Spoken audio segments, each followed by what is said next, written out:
All right, so good morning, everyone. I just wanted to give some advice for new teachers or first or second year teachers on things that you could work on. These are things that I wish I would have worked on more. Um, so let's dig into it. So the main thing I would focus on as a new teacher is your teaching disposition. So the intangibles to teaching. Let me share what I got here.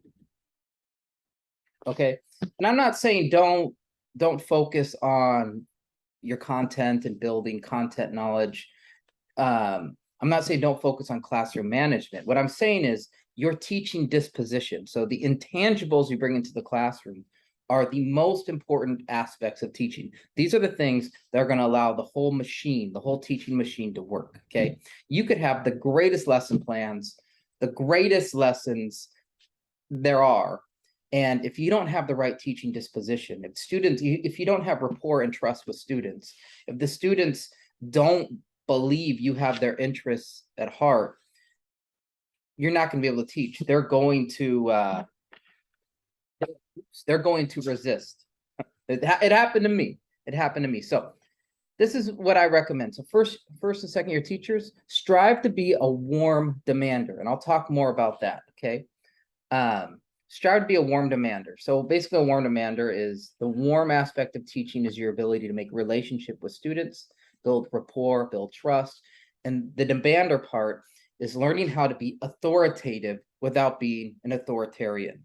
Okay.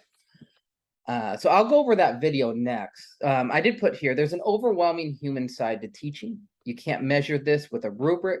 You feel it with a person's presence and the way they embody a life well lived. So some people might think this is kind of corny, but I do believe that if you can go into the classroom and be yourself and be a person that students gravitate to, and you have a presence to you, this is exactly what the best teachers have. And this is what you should strive to create in yourself the first few years. Okay. I would even say try to be this person outside of the classroom. Okay. If you can be this person outside of the classroom, then when you're in the classroom, you don't feel like you're faking it. Because a lot of new teachers say they feel moral pressure when they start teaching, that they almost have to fake this happy, peppy self. And I'm not saying you have to always be happy and peppy, but you need to bring in emotional consistency. And you have to be a person that students can look at and trust. Okay. So let me show, I have a couple of videos that explain kind of my philosophy on this.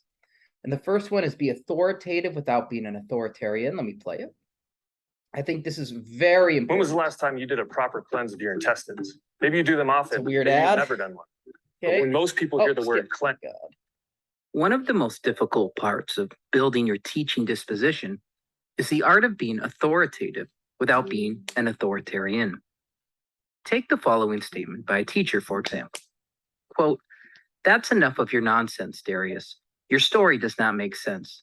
I told you time and time again that you must stick with the theme I gave you. Now sit down," end quote. The question I have is this: are these the words of an authoritative teacher? Someone acting out of care to push a student to achieve? Or is this a tone of an authoritarian? Someone trying to get student compliance and nothing more? The answer is simple. It depends. And it depends on one thing. Does the student trust the teacher? Stephen Brookfield in the book The Skillful Teacher says, quote, "Trust between teachers and students is the effective glue that binds educational relationships together. Not trusting teachers has several consequences for students.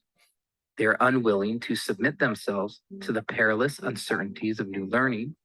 Okay, so I totally agree with this. And this is one of those things you just cannot teach in an education school. Okay, you can give kind of methods or an ideas how to do this, but building trust with students is something that you have to figure out on your own. Okay, you have to bring in the certain disposition and the certain person into the classroom every day that gives students the reason to trust you.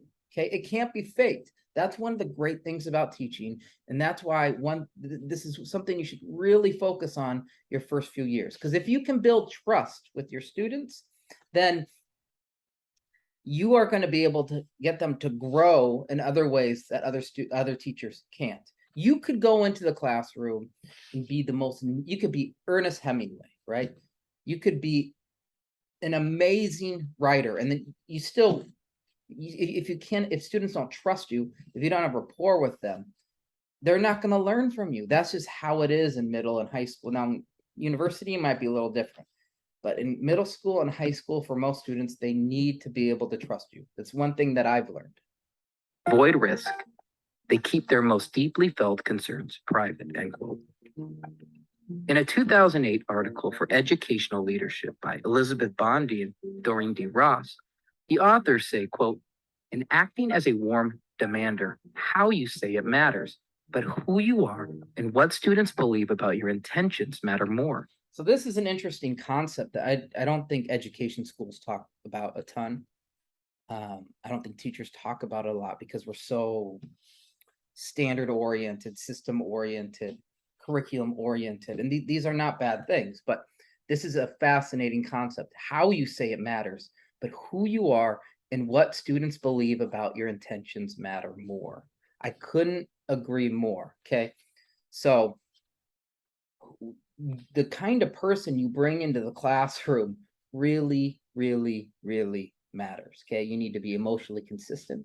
You got to be genuinely caring for others and other students. You have to take genuine interest. And these are all things that you could build via habits. I don't automatically like my students. It's just, that's the truth, but you can make it a habit. Okay. You can take interest in them. The more interest you take in them, the more you learn about them. You build momentum and you want to learn more, and you get excited about their lives and what they're doing. And this can all be cultivated. So once again, I'll say it. This is stuff you should be really cultivating and working on your first few years of teaching, because if you can get this stuff down, the rest of teaching becomes easier. Not easy. Teaching's not easy, but it becomes easier when students trust you and you have rapport with them. When students know that you believe in them, they will interpret even harsh-sounding comments as statements of care from someone with their best interests at heart. This is so true. I've observed teachers who are 5 feet tall. Okay. They are demanding. They say things that seem harsh, and the students listen. And that's because the students trust them. Okay. This teacher has built up trust over time, right? And it's so hard to explain, but when you see it, you know what's there. Okay, so very important to build this.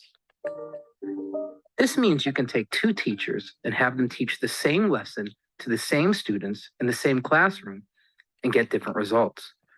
The teacher who has developed the intangibles, rapport, trust, authority, and respect will always get more out of her students. So how do you become authoritative without being an authoritarian? Well, first, you must use your power methodically. If you bulldoze students and discipline them too harshly, you will kill rapport and create resentment. So this is a mistake I made when I first became a teacher. I was too nice, and to compensate for that, I tried to get methodically mean, or I tried to be authoritative, but what happened is it came off as fake. Okay. So you have to really build that up. You have to really build that balance of being a warm demander. And some teachers, they think that they're just super strict, and that work. Maybe that works for some teachers, I guess. I'd be open to that. But the best teachers I have seen embody a warm demander. They're demanding, but they're also very warm in another sense. This is particularly true of boys who tend to be less agreeable than girls. If your intentions are to control students, students will resist, and your classroom will sink into confrontation and resistance. In my first year of teaching, I had an entire class protest assignments and collectively decide not to do anything. I would threaten students by saying, fine, everyone fails. The students didn't care because they did not respect my authority. After I deliberately built relationships with students and created a positive disposition while demonstrating through my actions, not merely words, that I was on their team and that I wanted to help them, I earned the respect to demand that they get work done. This leads to the second point.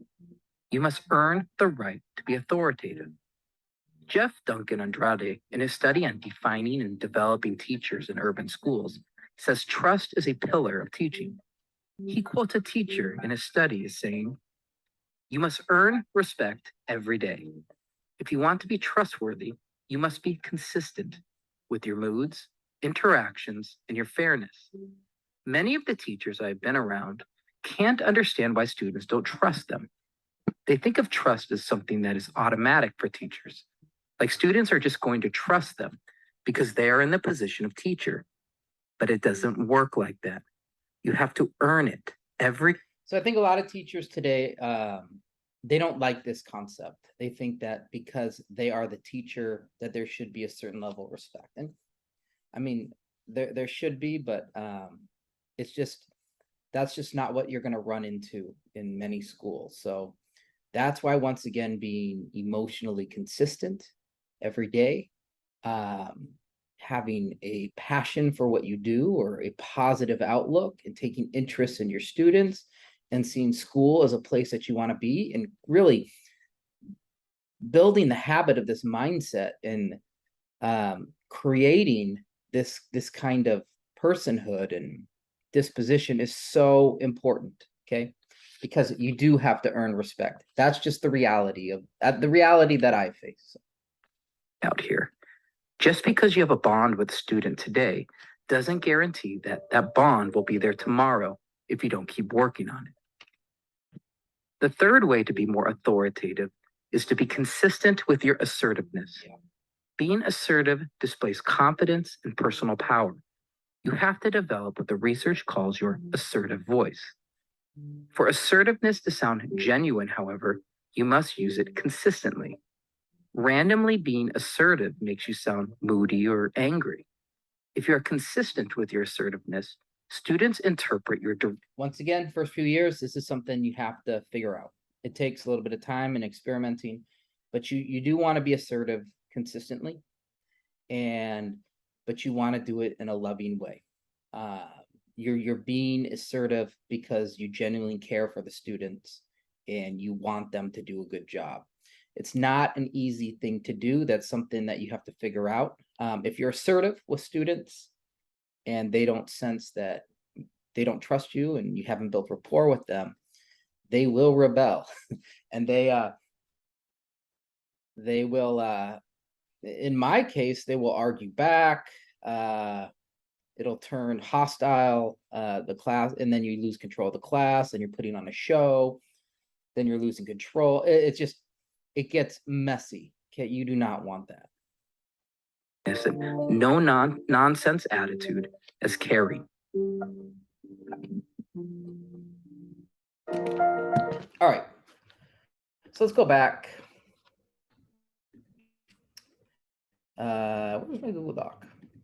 There. Oh no, wrong one. It's an older Google Doc. I hate it when I do this. How I grade. Oh, I'm not sharing. Oh, I am sharing. Sorry. Let me figure this out real quick.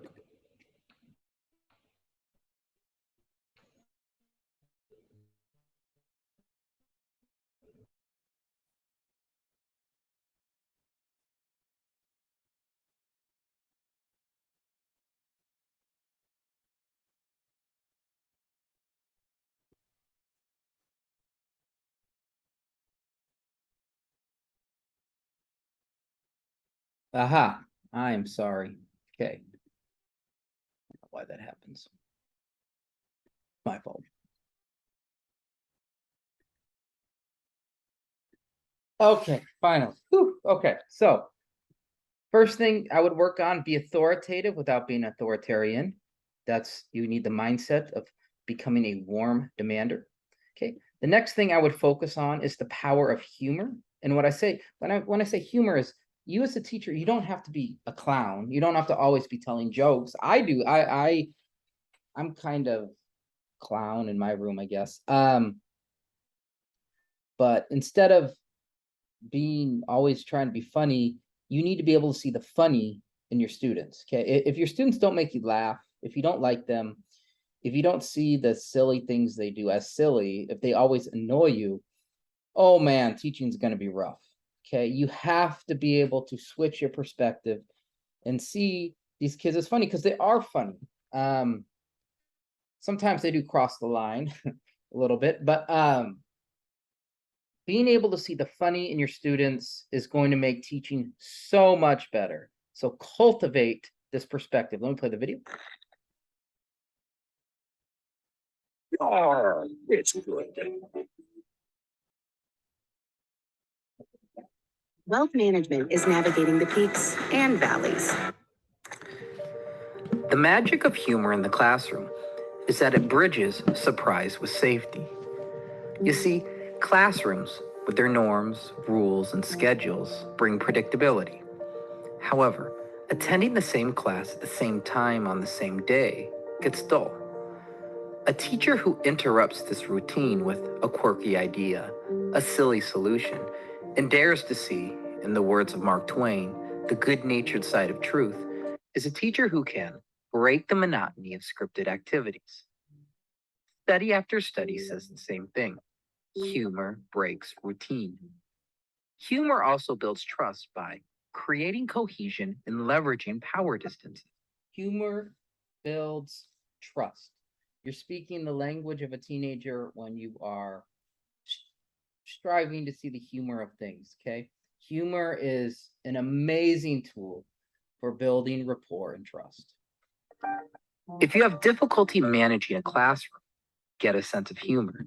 It sounds weird. It's true. At least that's what I've experienced when I was very, very serious and strict. And I mean, I'm still trying to be strict, but when I was super serious about everything and I got mad about everything, classroom management was a much bigger problem than when I created a classroom environment that was a little more relaxed, a little bit more, we gear for, which I'll talk about later, I gear for my students to experience relaxed alertness, the ideal state of mind for learning, okay? It's going to be, you're gonna joke a little, you're gonna have fun a little. That's the ideal state of mind for learning. When you're super tense and you're afraid of making mistakes, that is not what you want, okay? That's not the ideal state for learning. So humor. In teacher evaluations by undergraduate students, it is teachers who inject humor into their teaching that get the highest evaluations. Nothing has changed my teaching and ability to bond with students more than developing a steady and deliberate sense of humor. The secret to humor in the high school classroom, however, is not the teacher's ability to be funny, though helpful, but the teacher learning to see the funny in her students. And that's for middle school as well. It's not about how funny you are as a teacher. It's your ability to see the funny in your students, because students want to be funny, you know? And if you can see that in students, that makes them more excited. They like you more because they see that you see them in a positive way. Okay. Classrooms are, quote, rife with potentially face-threatening situations, end quote, or full of embarrassing situations that could disturb a teen's most cherished asset, her social standing with peers. Humor, on the other hand, has all the, quote, characteristics of a safe house because it allows students to create and negotiate diverse identities, end quote.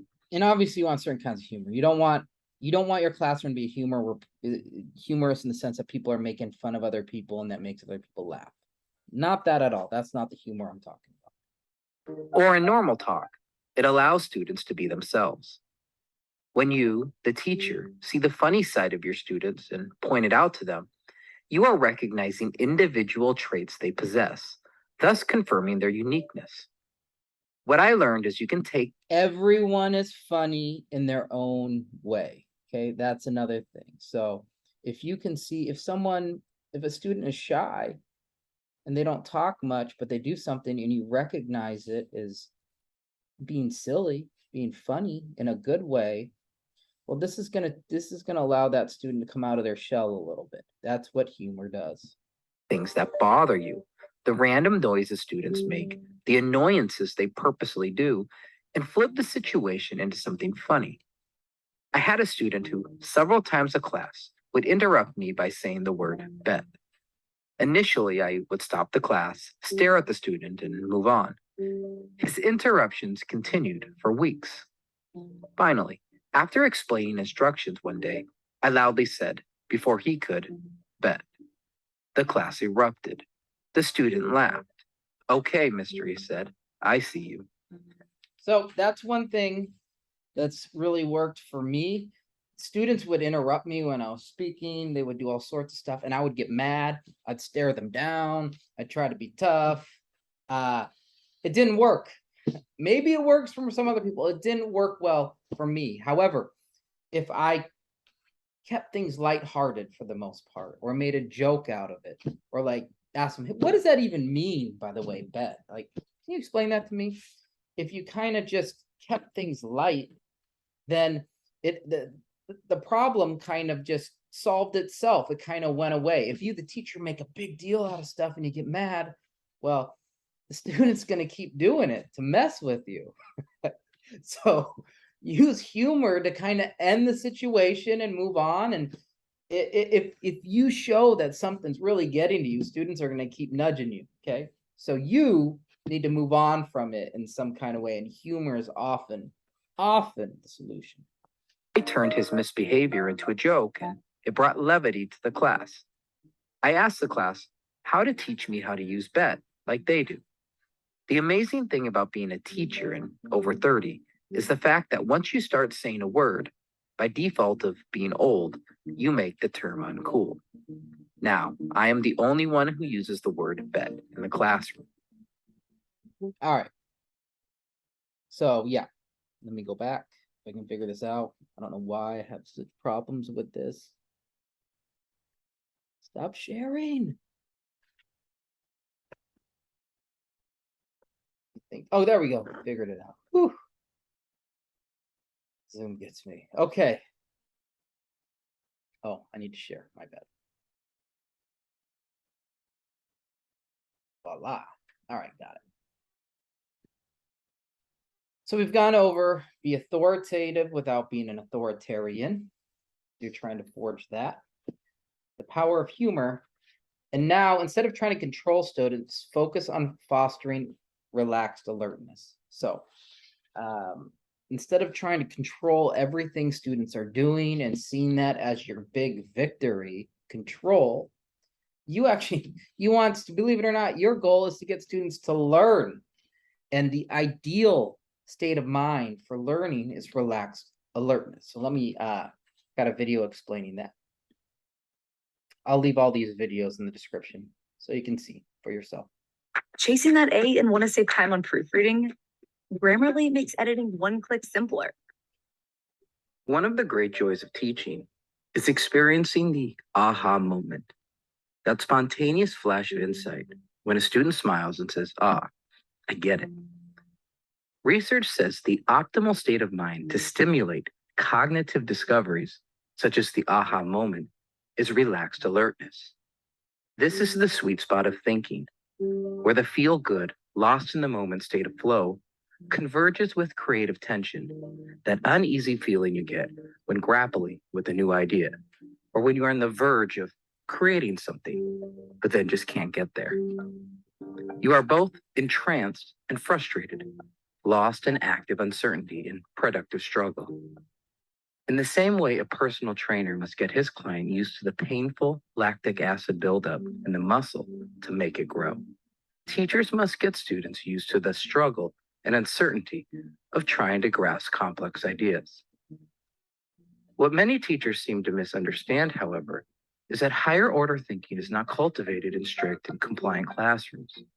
These contexts yield surface knowledge, ideas you store in your mind through memorization. Higher order thinking, or natural knowledge, is a creative endeavor. It is the process of synthesizing what you've read, learned, and experienced, and taking that clump of randomness to create your own perspective. It is a conceptual reorganization of one's knowledge, the ability to see information as part of patterns, themes.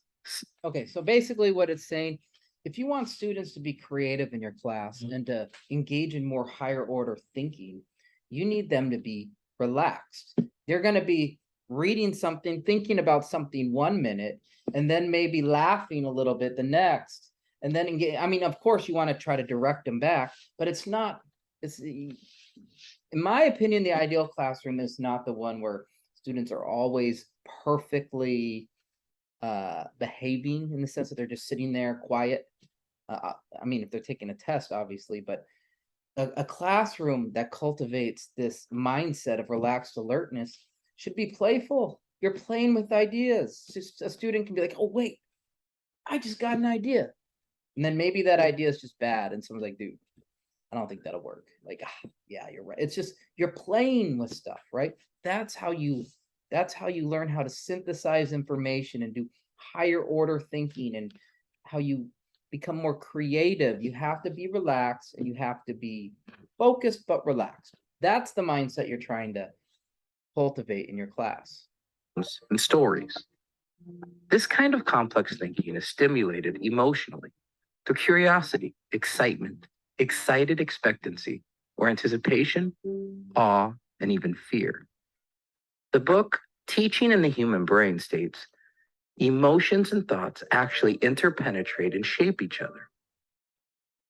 This is why students must feel emotionally safe in a classroom, free to be themselves, goofy at times, reflective at others, playful perhaps, and serious. While service knowledge is the product of control, natural knowledge or higher order thinking is the product of hard work and magic. And the magic often comes when you're relaxed. It is similar to working out. Your muscles do not grow while lifting weights. They grow while you're resting after the hard work has been put in.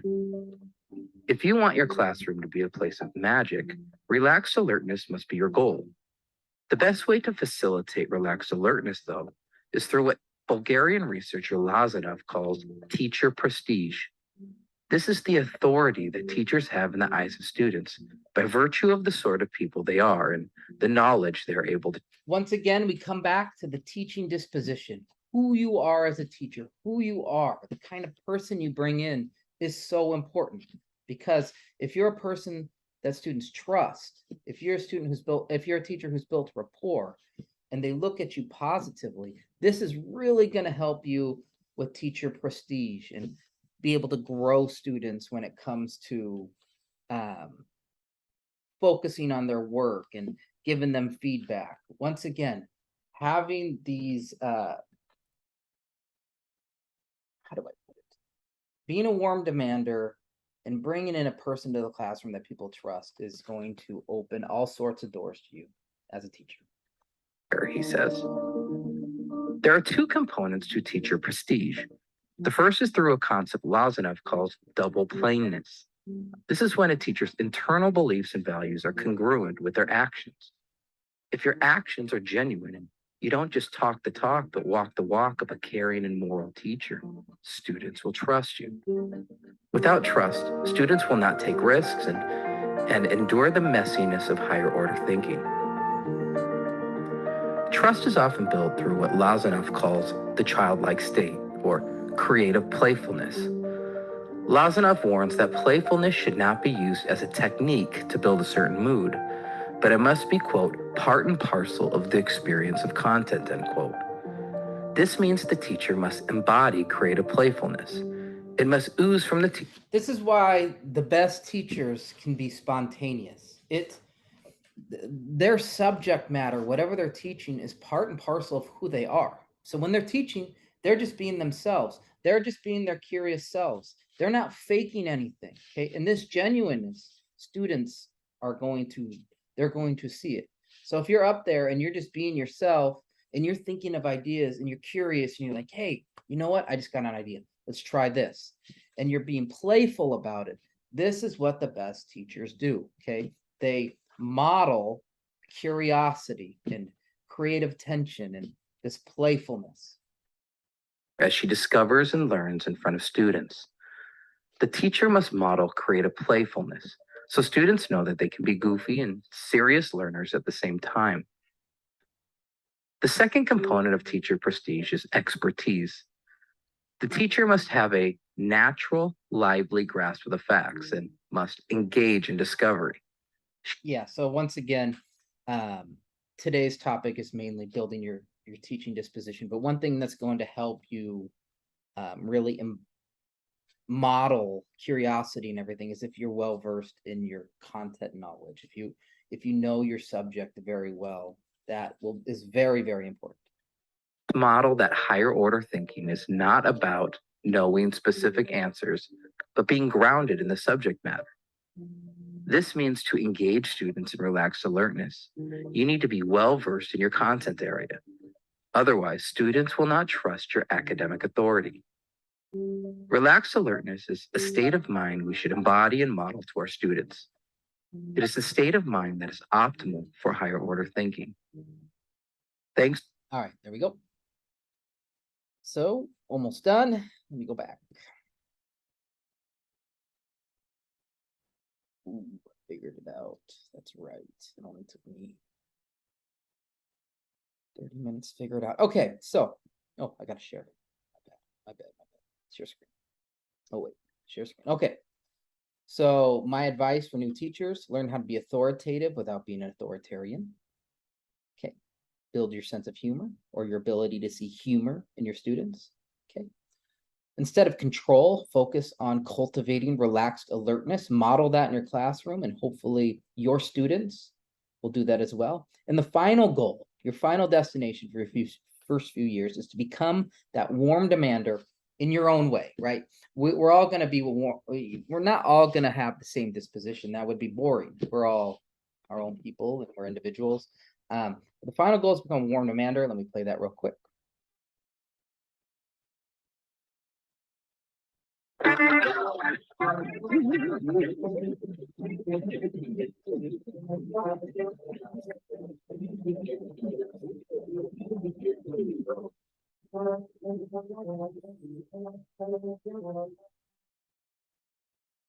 The more research we accumulate on teaching, the more we realize the power teacher-student relationships have on learning, and yes, even test scores. However, research also demonstrates that not all kinds of teacher-student relationships are equal.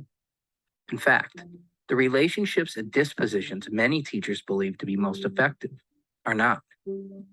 Research within cultural relevant pedagogy.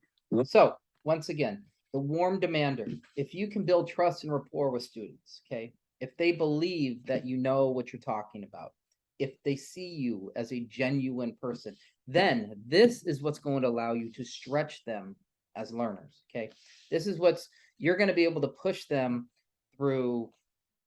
Learning is uncomfortable, right? It just is. So this is what you need. This is the foundation you need to be able to push students. That's why I am so adamant that teachers, your first few years, build this disposition, okay? Build emotional consistency, build positivity, take interest in students, see the funny in your students, okay? And then when you're able to do that, that's when you're able to grow them as learners and embody this warm demander. It's about the detrimental effects of false sympathy, or sympathy that has become pity. A recent article of social justice teaching practices says, quote, one of the challenges to effectively educating students of color is the tendency of teachers to use pity as a moral basis for lowering expectations for students. Of course, this can be for any student, right? Learning, end quote. The article talks about how sympathy and pity often become conflated. The reason for this is pity feels good to the teacher at a moral level. It feels good to be loving, kind, gentle, tolerant, and a giver of good news. How about pushing back that due date? Well, let's give him an A because he tried so hard. It feels good to make things equal, reward hard work, and lavish students with praise. Okay, anyways, I gotta roll. My son is crying, but let me go back. And my daughter's being loud as well. Yeah, I'll be right there. I'm like done. All right, so one last thing I just wanted to say. Oops, let me get out. Living that dad life. It's tough. It's tough.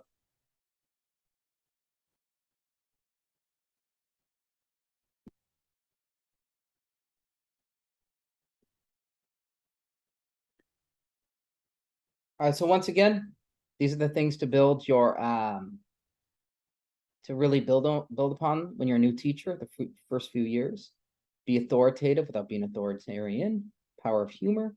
Okay, don't try to control students. Focus on building a certain mindset. And the final goal is to be a warm demander. If you have any questions, please ask me. Contact me. I'll leave all this stuff in the description box. But this is what I would focus on if I was a new teacher. So thanks for listening.